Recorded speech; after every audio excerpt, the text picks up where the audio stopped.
makes me feel good, you know, that he included her sort of in that. He talks about how people thought that he was crazy when he left his job at the hotel to open a restaurant. And especially because he was on the track to be a head chef and was getting pretty close to that point. But he wasn't happy. It wasn't what he wanted to do, so he left. And she's just sitting and listening to him, and then it's like, wow, you're so cool. And then he looks at her and he's just shocked silent for a second and then starts laughing. He's so surprised. And she's like, I just gave you a compliment. Why are you laughing? And he tells her that he's never heard anyone say that to him before, you know, about this situation. So Juhi asks him, like, oh, is your girlfriend still upset? And he says that, you know, she is, he thinks. And Juhi then is like, well, you must be upset. And he's like, no, you know, I understand her. Anyway, then Juhi is just sort of lamenting out loud about how she really just doesn't know what to do. She's like, I'm so old right now, but I really just don't like being a manager at a department store anymore. But I don't know what to do. And so after a second, he's like, well, you know, really, we're 0.8 times our actual age. So if you think about it that way, you're actually in your early 30s. Like, you can still figure it out, basically. And he's like, I'll go get us some more beer. So he goes to the fridge and she sort of mumbles to herself and she's like, that means that you're in your 20s.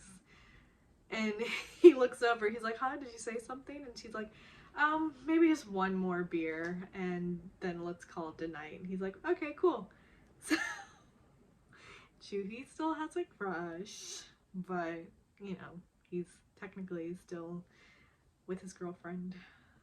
So we'll see how that keeps on going. Chanyoung and Mijo are bickering because Chanyoung thought they were taking turns and Mijo says, well, there must have been a misunderstanding because now Juhi is flopping drunk on the couch behind them. And she's asking Chanyoung for some PJs, but Chanyoung says, I have nothing that fits you. And so she then is like, well, then can you give me some of Jinsuk's clothes? And Chanyoung then like gets mad at her and smacks her and is like, Jinsuk has never stayed the night over here. So anyway, eventually they do get her some PJs, and because she is so tall, they're very, like, the pants are very short on her, and they just start this whole round of teasing each other about certain things, and then they're watching a drama together, and they're just spending time, and then you see me, Chanyoung in the middle of the night has come out of her room, I guess she's going to the bathroom, and she looks over at the living room floor where, Juhi and Mijo are sleeping, and she sort of watches them for a second, smiling, and then she sort of tiptoes over and slips in right in the center, which there was hardly any space over there. They are all so tiny, but she ends up just laying down in between them, and I guess she just goes to sleep over there. So their friendship is really cute.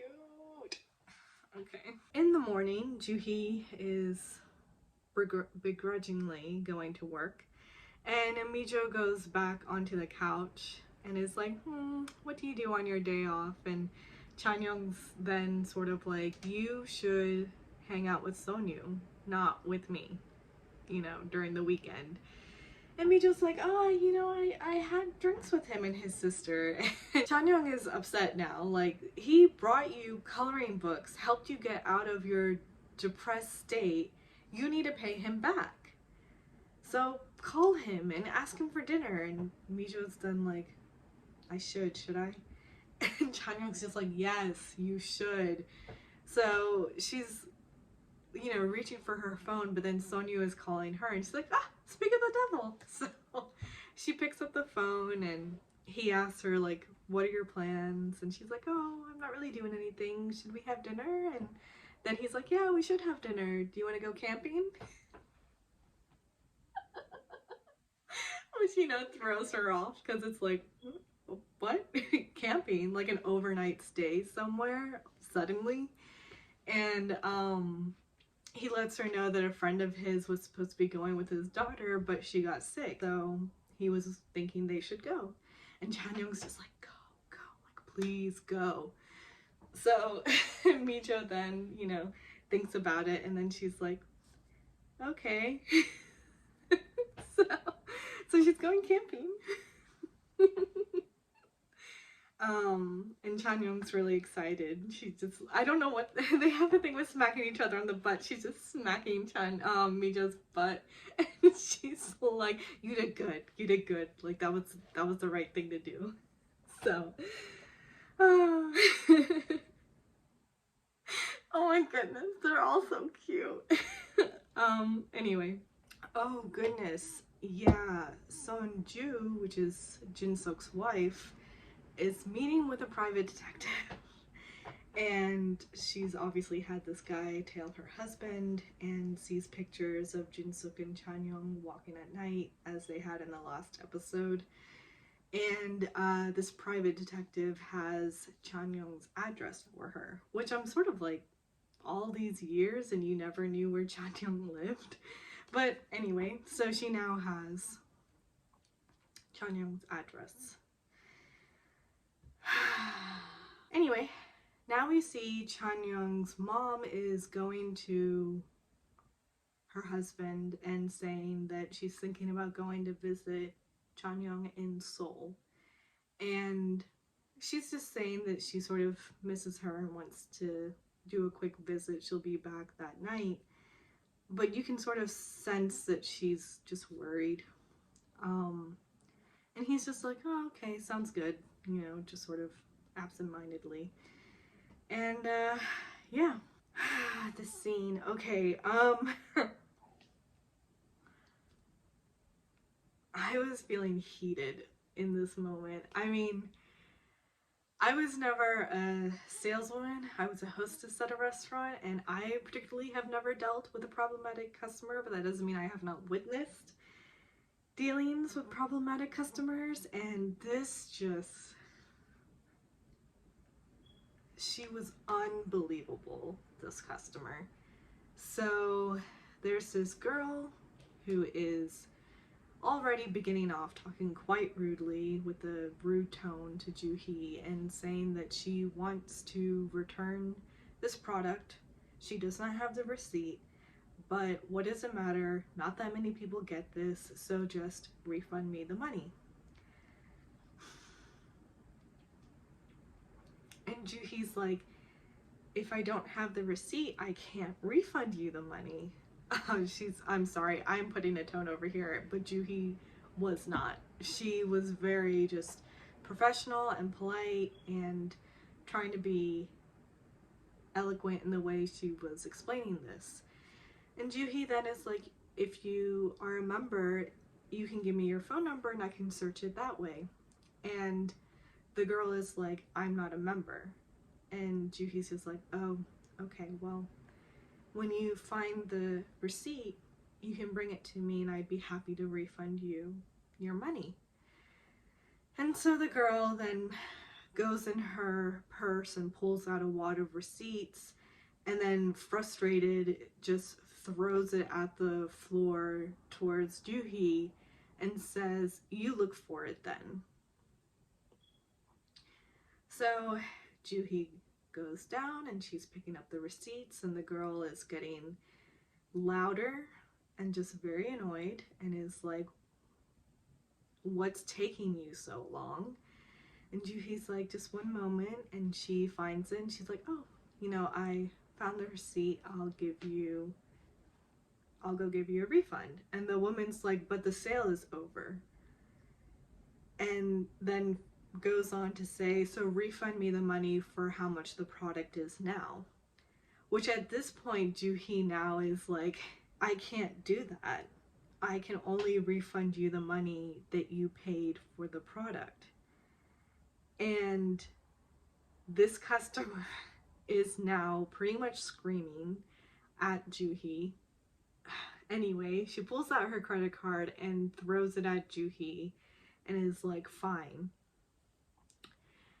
And Juhi then is just standing there and not responding. So the other sales lady is hurriedly walking up and bending down to get the credit card, saying that she will do it right away. And Juhi tells her, don't pick up the card. And I'm just like, yes, Juhi, yes. And the sales lady is still sort of going for it, and she's like, don't pick up the card. And then she looks at the girl and is like, you need to speak with more respect, and tells her that you can't do things like this. Like, you can't treat people this way. Which, of course, the girl is just... And there's like a whole crowd of people watching. Actually, at this point, people have their phones out and they're recording, so I wonder if that's going to come up later in some episode. But anyway, she is just like, you can't speak to me like that.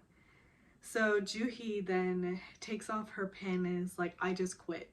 So now we can deal with this between us. Now you can pick up your card and hand it over and ask nicely, and this sales lady will help you to refund you the money that you spent on this product. And it's just like, now there are other people, like other employees, coming over and trying to restrain. That girl is getting all like in her face and yelling and screaming, and for some reason asking her how old she is. Like, that, what does that have to do with anything in this situation? So it's a complete mess. And then we just see Juhi walking out of the mall. She's got her coat on and stuff like that, and she gets out and she stops and she's sort of breathing heavily, and then she's like, where am I going now?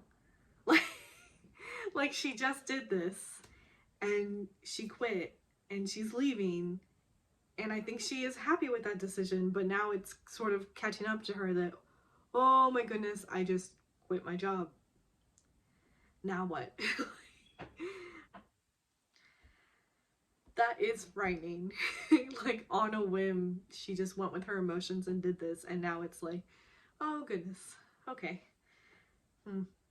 Mijo and Sonyu are now on their way to the camping site, and they're talking about how the weather is nice and, oh, this is a good thing. And he's like, see, like, you should go see places, visit places, and, you know, have experiences. And she's like, oh, okay. And then she gets a call, and it's Juhi, and she's finding out that, well, Juhi's situation. And she's so shocked to hear this, because Juhi is not like this. Like, she's very careful. She kind of goes by the rules. Sonyu is sort of asking her, like, should we go back to Seoul? And at first she does sort of look at him like she wants to, but then catches herself and says, no, we already have all this camping stuff, you know, let's keep going. I can see her tomorrow. And he is still sort of like, are you sure, like, we can go back? And she's like, no, not. This is good. Oh, so then we see Chanyeong is heading back to her place. She's just bought sweatpants for Juhi, and Jinsuk is over there. He's brought his bag and doesn't want to stay at the hotel anymore. And so Chanyeong is just like, what the hell are you talking about? And he's in her living room at this point and unpacking his things and talking about how, like, he was getting sick and just not feeling good, and he doesn't like staying at the hotel anymore, so he'll just stay over here for some time. And she's like, you're really stressing me out. And she goes and I think she begins to pack his bags back up. And oh god,